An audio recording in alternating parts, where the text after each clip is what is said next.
and the they talk you through the stuff they do, and it's very, very racy, very, very he's not even themed. He's not even on the air anymore. He's on Sirius Radio, right? Because now he can do the cussing and he can get really graphic. So Trump's been on Howard Stern as an interviewee a bunch of times. So you know where that goes. And this was back when he wasn't even a politician. He probably wasn't even thinking that one day he was going to be a politician and that these interviews are going to be used against him. Right. I think it's refreshing that somebody who lives the life of a normal human being can actually possibly win the presidency one day, because it had always been just a known thing to me personally, and probably to a lot of people out there, that you have to be a freaking weirdo that doesn't live anywhere near the real world in order to have just a chance. Yeah, you got to be maybe right becoming president one day. You have to be completely detached from all of reality.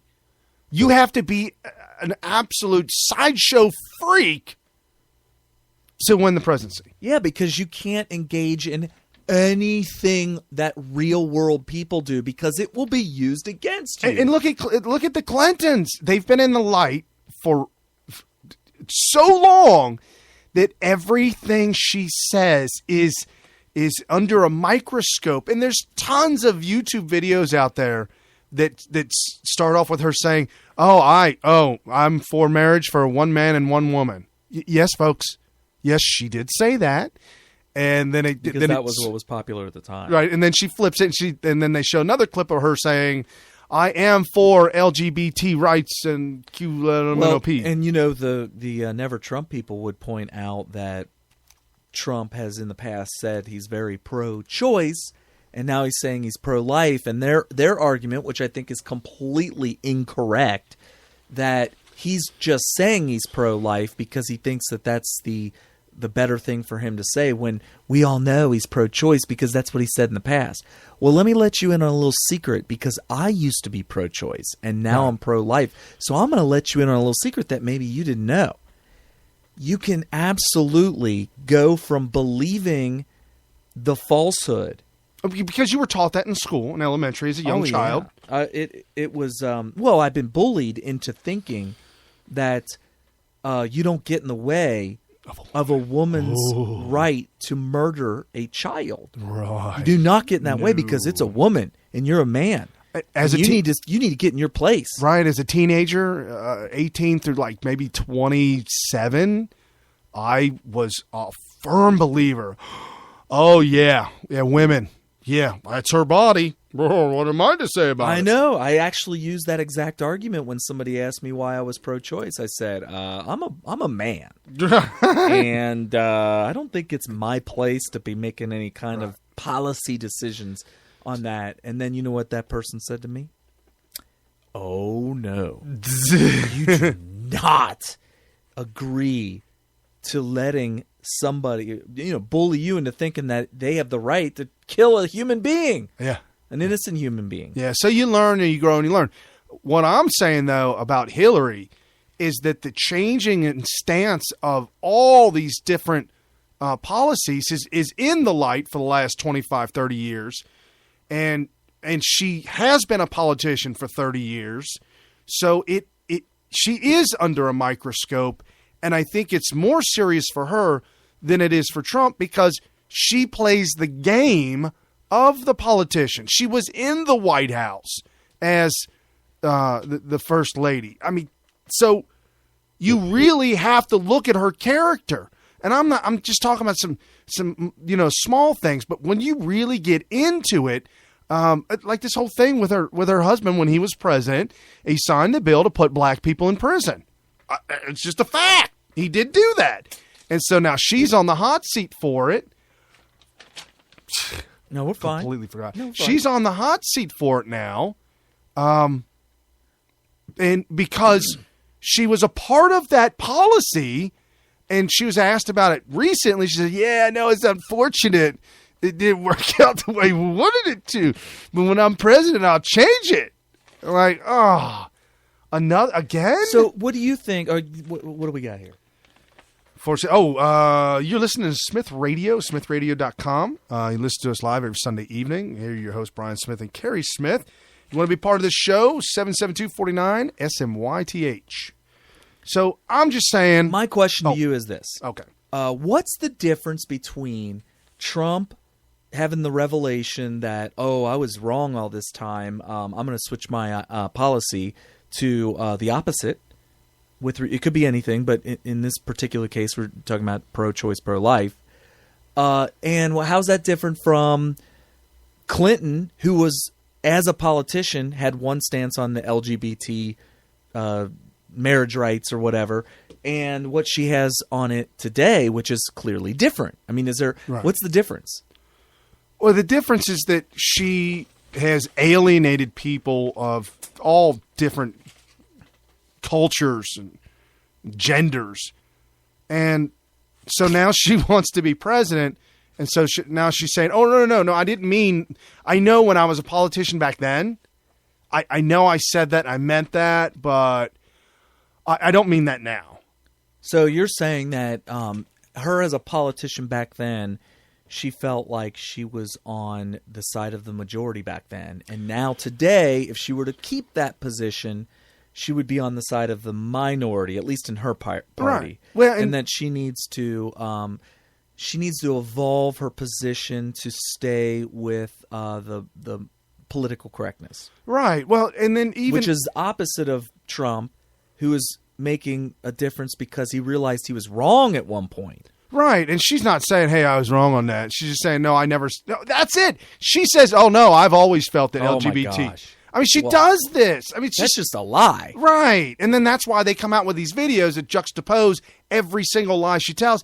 And if she had one position on marriage and now she's for gay marriage, I mean, garage, because there's no such thing as gay marriage. If she's for marriage and now she's for garage, okay, I know why you're doing it, and we all know why you're doing it, because it's politically, in your Democrat world, correct. So it's not a change of heart. No. It's more like it looks like we will be better off with the electorate this next voting season if we will now say that we're jumping on board with this movement for LGBT rights and all that. Right. Well, like we reported this on Smith Radio early on in this whole campaign.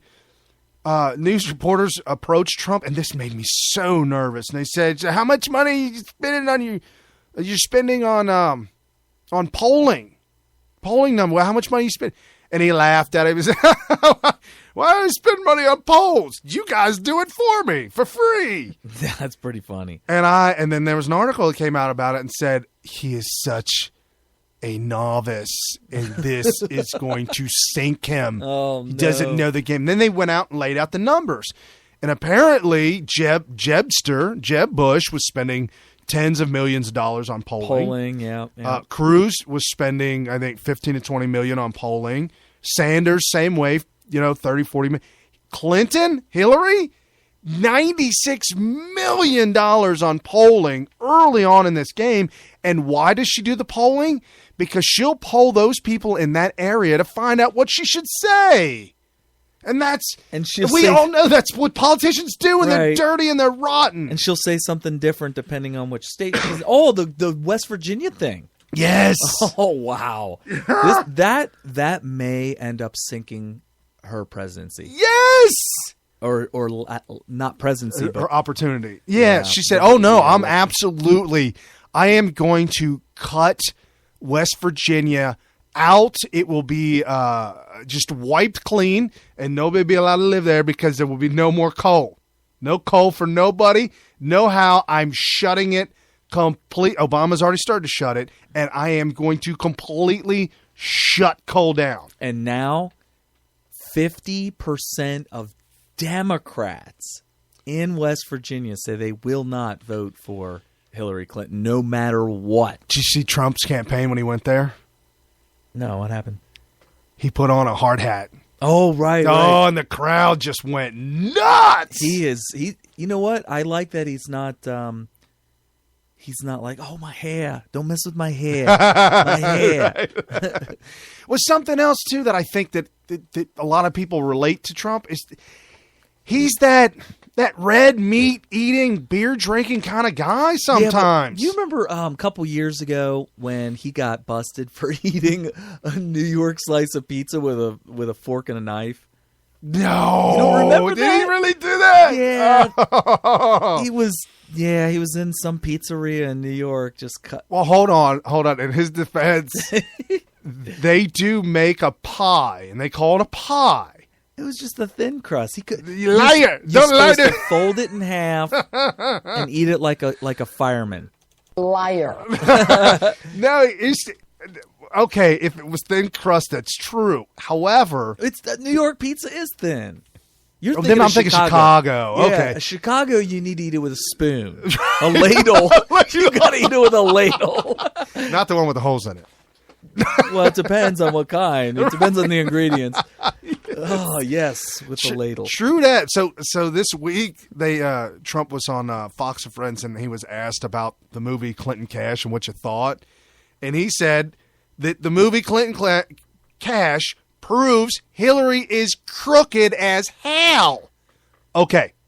And you know what? We all know this. We all know we're this. taking it for granted. We all know that she's crooked as hell, but the fact that he says it is so damning to her. It's important to say it. It's important to say it again and say it often. And what he is saying is what we all know, what we all believe, but it's like, oh, finally, she might get her just desserts. Oh, does she ever? How is she not in prison? Speaking about that, She needs to be in prison. this week on Judge Jeanine, she had her opening statement where she talked about Hillary. Did she use the word Hillary? No, but she did use Liar. that word. Okay. She didn't use that word.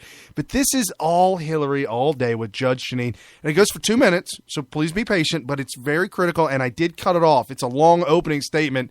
You can find it on Sick bias? Facebook.com/Smith Radio. You can see all the videos there. Okay. Nice. Now, No. Hillary Clinton cannot be president of the United States. And if the establishment, including law enforcement, does not stop her, you have to. What? Now, this is not about people. politics or political favoritism. It's about you, your family, in this Rioting. great nation. It's about Citizens preventing arrest. people who have no regard for the law, or you for that matter, from running this country. At a time when just about everybody is fed up with establishment politicians, when two outsiders are winning epic contests against preordained presidential candidates, Hillary Clinton is still in line to be coronated the Democratic nominee for President of the United States. Democrat. Now, how can the woman who is under criminal investigation, who knows she's under criminal investigation, but lies to your face saying that she's not, continue on her path to the White House? Now, the majority of Americans believe, and are right, that Hillary Clinton is untrustworthy, dishonest, and a liar. Hillary has danced with federal prosecutors for most of her career. She knows how to delete, conceal, and destroy evidence. Remember those pesky Missing Rose law firm files? Not to mention 30,000 deleted emails deleted in a minute. She lies so much she doesn't know the difference between the truth and a lie, and like most liars, can't keep those stories straight. Example. This week, in response to Hillary's claim that the FBI was doing a security inquiry on her private homebrewed server, one, by the way, conducted reportedly by over 100 FBI agents, FBI Director Jim Comey says, security inquiry? I don't know that term. We investigate crimes. This is a law enforcement proceeding. Liar. Yes. She Investigating a crime. She is under a criminal investigation. And we all know this, except for maybe some people listening out there, which is why we do this show. We got to inform. Right. You know, a long time ago when we started this show, we tried to explain to everybody that we want our audience to be low information voters because we want to try to explain to everybody what's going on here. So Hillary had a 5-second rebuttal to